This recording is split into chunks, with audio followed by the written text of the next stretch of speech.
This is Blender, a free and open source software used for compositing, video editing, 3D work, and basically anything you can think of. But Blender is hard. I've been using Blender for just over a year now, and I am still learning. So that's why I'm making this video series. In part 1, we talked about how to navigate in Blender, add in different objects, and move those objects around. In this video, we'll be taking a look at edit mode, and starting to model what is going to be in our final render. So sit back, relax, and let's get started. Okay, so I've gone ahead and started up a new Blender project here.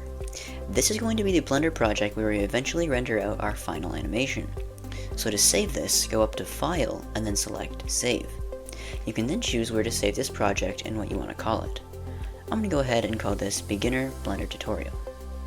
Now, it's a good idea to save your projects throughout the process of you making this, just in case your computer crashes. And a quick way to do this is to press Ctrl S, which is the shortcut for saving your project file. Okay, now let's learn all about edit mode. There are 6 different modes in Blender, but the 3 main ones we'll be using all the time are Object Mode, Edit Mode, and Sculpt Mode. Object Mode is the default mode you are in when you first start up a project. This is also the mode you will be using the most. It allows you to move around objects and set up your scene. Edit Mode, the mode we'll be taking a look at today, allows you to model your objects and change the shape of the geometry. And finally, Sculpt Mode allows you to sculpt your objects almost like clay, but we won't be looking at Sculpt Mode much in the series. To switch between the different modes, come up to here where it says Object Mode. If you left click, you can then select the different mode that you want to use. So in this case, we're going to be using Edit Mode. Now you'll notice that when you're in Edit Mode, you can still transform your objects just like in Object Mode, but as well as the Move, Rotate, and Scale tools, there are a whole bunch of new tools. Now these new tools might be confusing or overwhelming at first, but don't worry, they're simpler than they seem. Now, we'll talk about what the different tools do in a second, but right now, I'd like to draw your attention to this tab over here. This is where you can choose the different selection type that you'll be using. You can choose Vertex Selection, Edge Selection, or Face Selection. These different tools will allow you to select specific parts of your object. So right now you can see we're in Vertex Selection. Now the vertexes are like the different points on your mesh. So I can come in here and I can left click on any one of these different points to select them. And if I wanted to select multiple points at once, I can hold down Shift when I left click. The Edge Selection allows you to select different edges of an object, or the different lines. The lines are made up of 2 connecting points on the mesh, and you can select these just the same as you would select any other object. Finally, we have the Face Selection tool. This tool allows you to select 1 or more faces on a mesh. Now a face is 3 or more lines coming together, resulting in the main structure of your object. Now here's something I wish I knew when I was first starting out in Blender. If you want to select the whole object, instead of going around and individually selecting every face, you can select one face and then hit Ctrl L. This will select the entire object. Okay, so now that we know how to select the different parts of our mesh, we can take a look at what all of these different tools do. Now, because there are so many different tools, you aren't going to be using all of them all the time. There are a couple main ones that I'll cover today. These include the Extrude tool, the Bevel tool, the Inset Faces tool, and the Loop Cut tool. So let's start off with the Extrude tool. The Extrude tool is used to extrude faces of your choice from any given object. The shortcut to extrude an object is E. Next, let's take a look at the Inset Faces tool. This tool allows you to inset a face, like this. The shortcut for the Inset Faces tool is I. Now we have the Loop Cut tool. This tool allows you to separate an object into different sections using edges. When you add a loop cut to an object, this menu will pop up down here. This is where you can decide how many loop cuts you want. The shortcut to use the Loop Cut tool is Ctrl R. Lastly, we have the Bevel tool. The Bevel tool allows you to bevel an object like this and sort of smooth out the geometry. To smooth out the edge even more, you can come down here to this tab which says Bevel. Here you can change the segments and the width of the bevel to get a different result. The shortcut to use the Bevel tool is Ctrl B. Now that we know how to use all of the different tools in Edit Mode, we we can start to model what's going to be in our final render. But before we do that, if you haven't already, please consider subscribing. I'm trying to reach at least 50 subscribers by the end of April, and I can't do it without you. So if you enjoy the type of content that I'm making, please subscribe and like the video. It's completely free and helps me out a lot. Okay, so now I can begin the process of modeling what's going to be in our final render. So, what are we going to model? Even though you know how to use 3 tools in edit mode, it can still be hard to model a really complex object. So I think we're going to create something that is less detailed, but still good practice for your modeling skills. In saying this, we're going to create a basic chair model, something like this picture I found on the internet. Okay, so the first thing we're going to do here when starting off in modeling our chair is to hit A to select everything, and then hit X to delete. Now I can hit Shift A to add in a cube, and this is what we're going to turn into our chair. So we can go ahead and hit Tab to go into edit mode, and then we can move this up along the Z axis a little bit, just like so. So first off, what we're going to do here is create sort of our base where you're actually going to sit down on our chair. So if we just make sure we are selecting all of this and hit S and then Z, we can scale this down to create something like this. I might scale this along the Y axis a little bit, just like so. Okay, perfect. Now what we're going to do here, so we're going to select face selection and select this face and this face by holding down Shift to select both things. Now if we hit Control R, we can make a loop cut, and then we're just going to left click twice. Now what we're going to do here is just go to line selection and just select this line and this line. Then we're going to hit 7 on the numpad to view from the top, and then scale this along the x-axis to make this type of shape, just like so. Okay, once we have this, we can hit Control B and bevel this out a little bit. Now in this bevel tab, we can choose the number of segments and the width to get a smoother result that you are comfortable with. I think I like that. And now if we go back to object mode, you can see we have the main kind of shape for our chair here. Okay, and now what we're going to do here is just, with still selecting the edge selection, select all of the edges around the outside. Okay, and make sure that you select this as well. A trick for selecting edges is if you just select the face closest to that edge, it will just select that edge. So you don't have to worry about selecting the edge specifically. Okay, and then do the same thing on this side. Okay, and now that we have all of these edges selected here, you can hit Control B to bevel, and bevel this down, just like so. You can go ahead and change the number of segments and the width until you are happy. I like that. Now you can see we have a nice beveled, realistic looking chair bottom. Okay, so what we're going to do now is we're going to work on the actual legs of the chair coming out here. So what we're going to do is we are going to select vertex selection. We're going to come in here, and this point down here, we're going to select this point, and we're going to hit Shift S, which is going to bring up this menu right here, and we're going to hit cursor to selected, which is going to bring the 3D cursor to that point.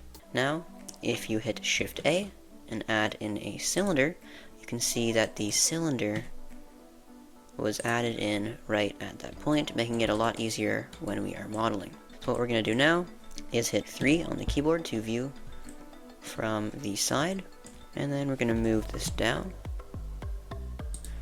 and over, just like so, and over this way as well. If you want, you can go to 7 and then hit the wireframe view, and then just hit G and move this until you are happy with that positioning. Okay, so I think I like that. And now I'm going to hit the face selection and select this face. Now I'm going to scale this down, just like so. Now you can see that we have this, and then this. So what I'm going to do is scale this up a little bit more. I don't want it to be that much, and I think that is good. And what we're trying to go for here is this kind of detail here. So it kind of zooms in a little bit, and then out and in and out, and I'm going to show you how to make that. So what we're going to do is, once we have here, we're going to hit E to extrude. Just extrude down a little bit, and then scale this out, then extrude down a little bit, and then scale this in, and then just repeat this process a couple of times. Okay, do that a couple times, and then I'm going to just press the G key and the Z key to just move this whole thing down, and going to hit 1, and then just move this down about that much. Okay, and actually I'm going to move this back up, and right in the middle here I'm going to do the exact same thing. So I'm going to extrude and scale up, and then extrude and scale down, and extrude and scale up. Okay, and then I'm just going to extrude this down the rest of the way. Okay, that's looking pretty good.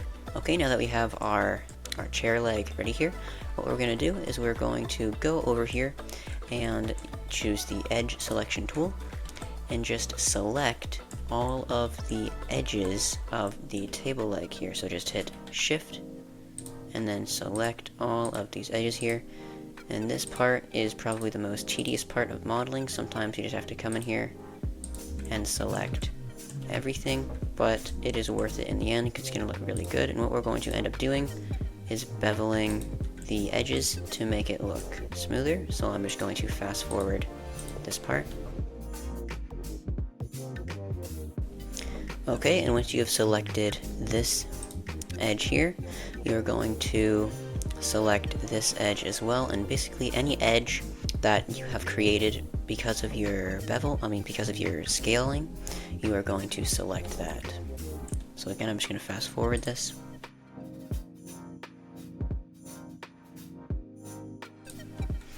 Okay, and then you're going to select all of these edges for the entire table leg. This can be extremely tedious, so I will fast forward this. Just play your favorite music and just go through this and be patient, because eventually this is going to look really good. Okay, and now after about 20 minutes and selecting edges, we are finally done. And with all of these edges selected here, we can go ahead and zoom into one of them so we can see what we are doing, and then hit Control B and bevel, and oh, look at that. That looks incredible. We get this nice smoothness. If you zoom in here, again, we can go ahead and change the number of segments. Change mine to about 15. You can change the width. Okay, I like that. Now you can see, if we go back to object mode, we have a pretty nice looking thing here. Now, of course, it is still bumpy, so eventually we're going to right click and hit shade smooth, and that is going to look way better. And you'll notice something here, and that's why it's good to always check in edit mode in object mode before moving on.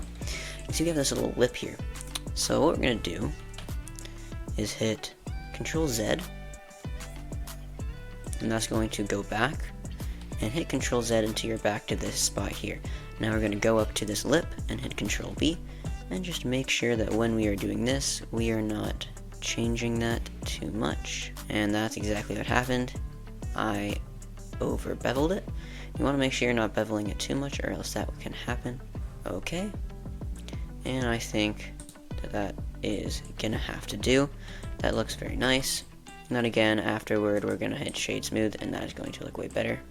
But you can see now, you don't get that nasty edge that we had before, and it looks really good.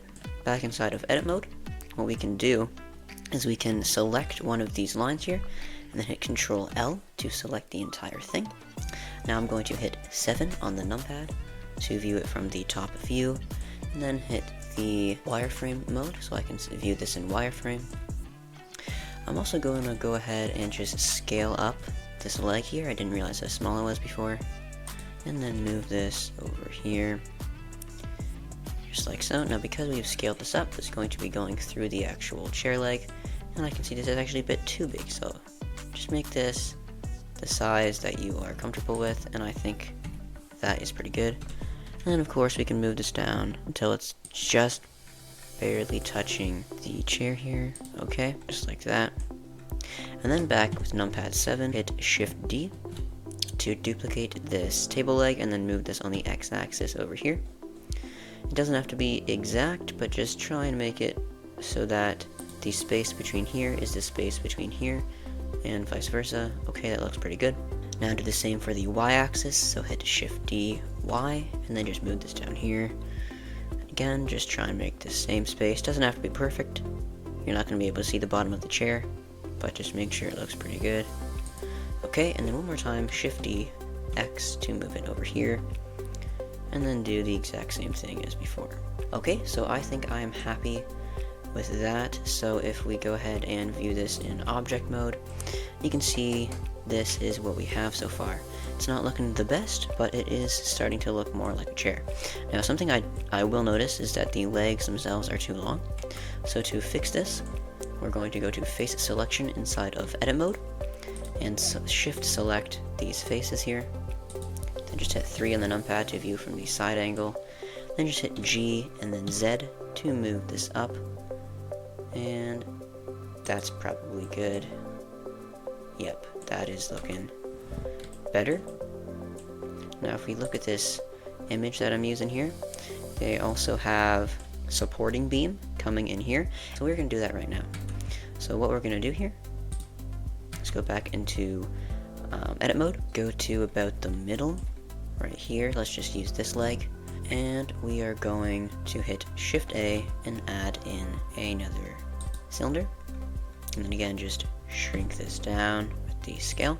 Now what we're going to do here is just move this down, view it from the side here so I can see this, and then just rotate this on the y-axis 90 degrees, or sorry, on the x-axis 90 degrees, and we can simply move this into place right about here where the supporting beam is on this chair.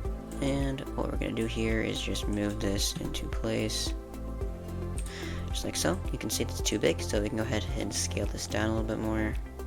That's probably good. And move this in.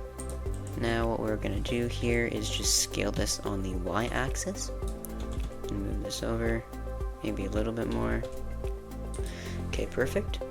What we're going to do now is select this whole thing and hit Control R and add a loop cut. Now we're going to go into wireframe mode and select this face and then scale this down. Okay guys, so for some reason the audio just completely cut out, so this is me recording after I've already modeled the chair, but you can see here that I am just scaling down this face so that it matches up with the leg. And what I did is I hit S and then 0.5, which then scaled it down 0.5 meters.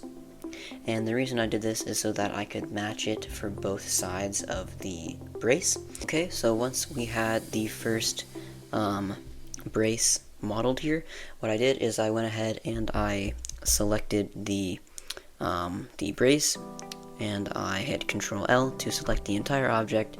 Then you can see I hit Shift D and just moved it over to the other side so that we have another brace. Okay, and then because in the model that we are trying to create here, there is actually 3 different braces, I simply selected one of the already existing braces, hit numpad 7 to view from the top, and then just hit R 90 degrees, or just R90 to rotate the brace 90 degrees, and then just simply moved it into place of where I needed it to go. And you can see here it was a bit too big, so I simply selected the both of the faces on either end, and then just scaled that down so that it fit in the space that it was supposed to fit into. Okay, and now what I did is I went back into edit mode and I selected this face here, and this is going to be the side where we are making the headboard for the chair. And what I did is I selected the face and then I hit Shift S and then hit cursor to selected to bring the 3D cursor to that face. I then added in a cube by pressing Shift A, and this is going to act as one of the braces going up to support that headrest on the chair. So once I had the chair positioned, I hit numpad 1 and then went into wireframe mode to view the viewport more easily. And then I hit GZ to move this to position it right over top of that seat. And then I simply just use the G key and the different axes to move it over here in that corner to where it will then eventually connect to the headrest. Okay, so once I had the cube in position for the headrest to go, I used a tool that we have not yet talked about, but it is very simple. It is called the shear tool, and what this tool essentially allows you to do is just rotate a face on a shape or on an object, and just rotate that face in a specific directions using the bars of the tool itself.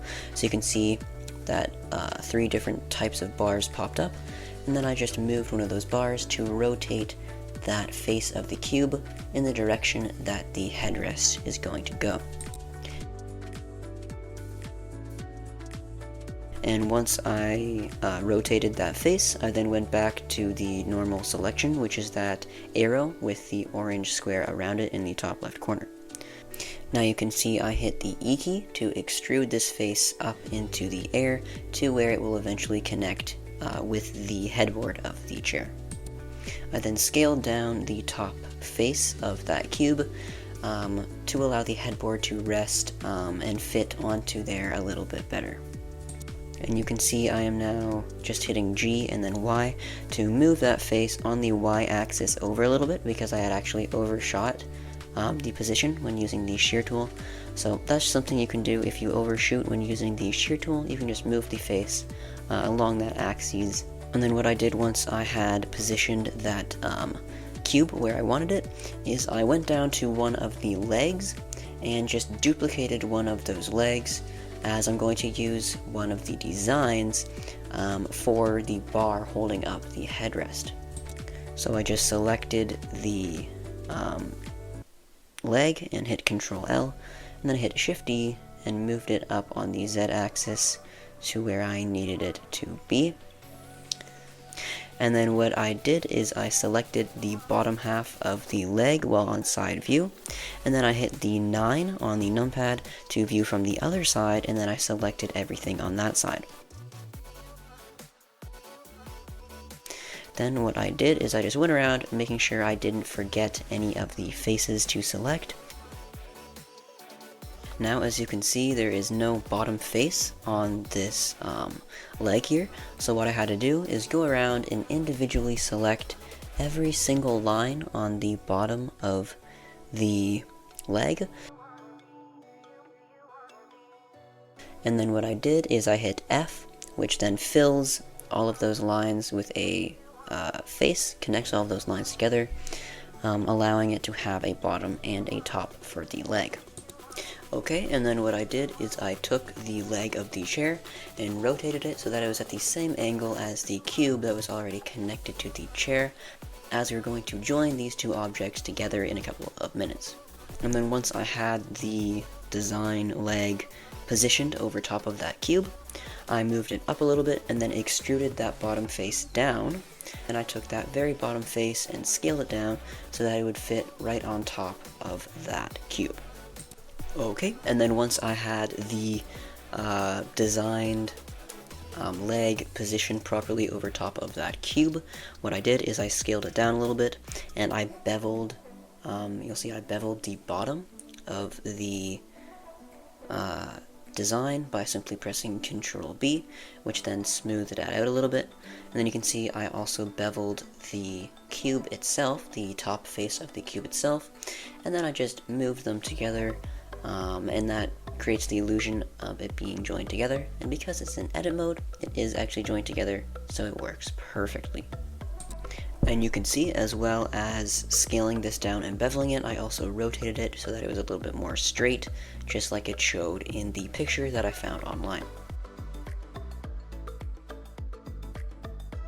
Okay, and then what I did after I had the main first bar is I simply hit Shift D and then move it over on the X-axis so that I then had 2 for the main headrest of the chair to sit on. And then you can see I selected both of the top faces of the design portion of the brace, and I just moved it up along the Z-axis, just like so. Okay, and then once I had both of those main braces set up for the headrest, I selected one of the faces from the seat of the chair, and then hit Shift D and moved it up along the Z-axis. Once I had that in the air, I hit R and then I rotated that on the X-axis 90 degrees so that it was starting to look more like the actual headrest of a chair.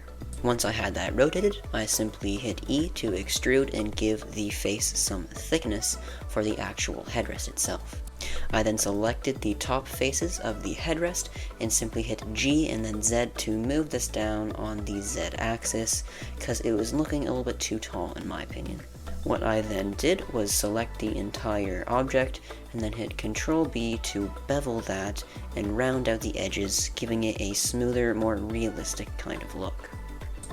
What I did next was select the entire object, hit 3 to view from the side angle, and then rotate that a little bit just like so, and then move it down so that it is resting on top of the headboard brace of the chair.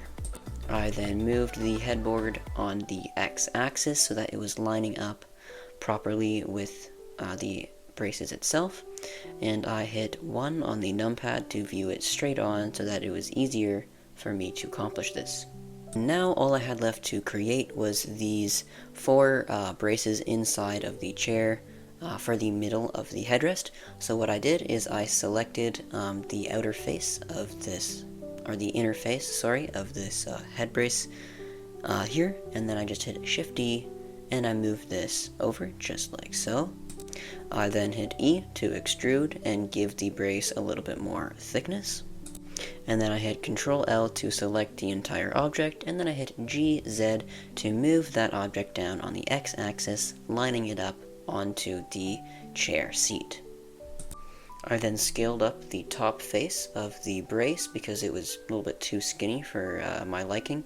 I then hit G and then Z to move this up on the Z-axis and connect it with the main head brace of the chair. And you can see I also had to move it over on the Y-axis a little bit because it was poking up. And once I had the brace properly secure onto the headrest, I then selected the entire thing and hit Ctrl R to add in a loop cut. Then what I did is I left clicked twice to lock in the position of the loop cut, and then I hit G and then Y to move that brace out a little bit and curve the shape of the brace just like in a picture. It took me a couple of tries to get the position of the curve just right, but once I did, I added a bevel to the loop cut and smoothed that out so that it wasn't so sharp of a turn. What I then did is I selected the entire thing with Ctrl L, and then I scaled that down on the X-axis because it was a little bit too fat for it to match what the picture looked like and for it to look natural. And then once that was scaled down, I simply hit Shift D and moved that over on the X-axis right near the middle of the chair. I then hit Shift R to repeat that duplication, and I hit Shift R twice. I then selected all of the braces with Ctrl L, and then I just moved them over on the X-axis a little bit to even them out to how I wanted them to look like. I then scaled them on the X-axis as well, just to make sure that everything was fitting properly and looking really nice. Now, something that I didn't like about the chair was how thick the main braces of the chair head were.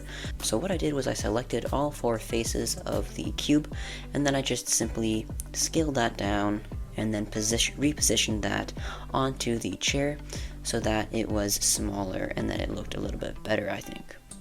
And then of course I did that same thing for the other brace as well, and lined them up using wireframe mode, just so that they looked nice and so that they were the same dimensions.